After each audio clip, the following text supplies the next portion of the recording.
INS सूरत है हमारा latest destroyer है।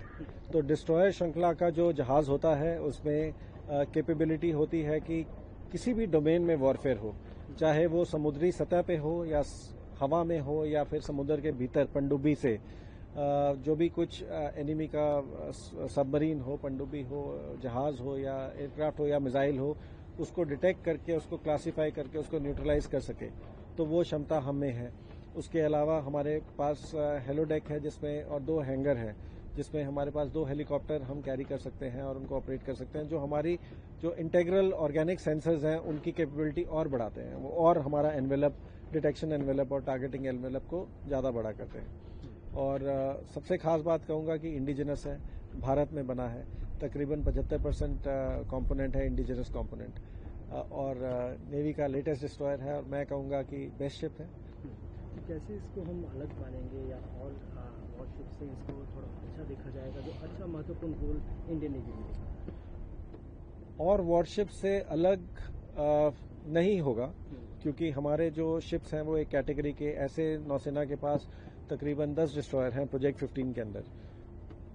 थोड़ा बहुत वेपन सेंसर्स में फर्क होगा, but her ship equally capable है और हर शिप अपना काम जो करना है उसके लिए एडिक्वेटली उसका मेंटेनेंस होता है और उसका क्रू की ट्रेनिंग होती है।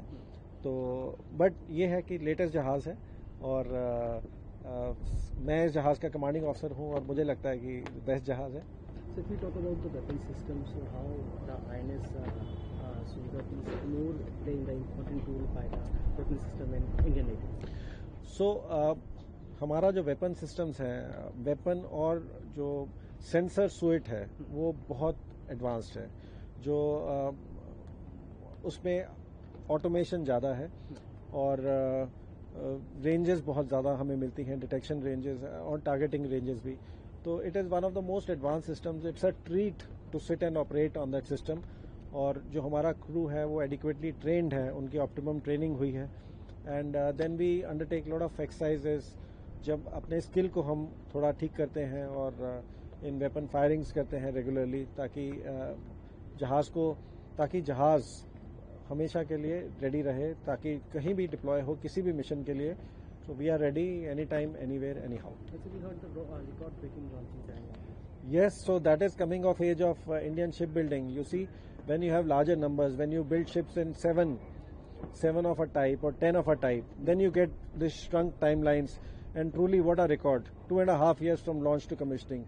I think better than the developed countries also. So if we talk about the crews and personnel deployed on this, yes, also agree.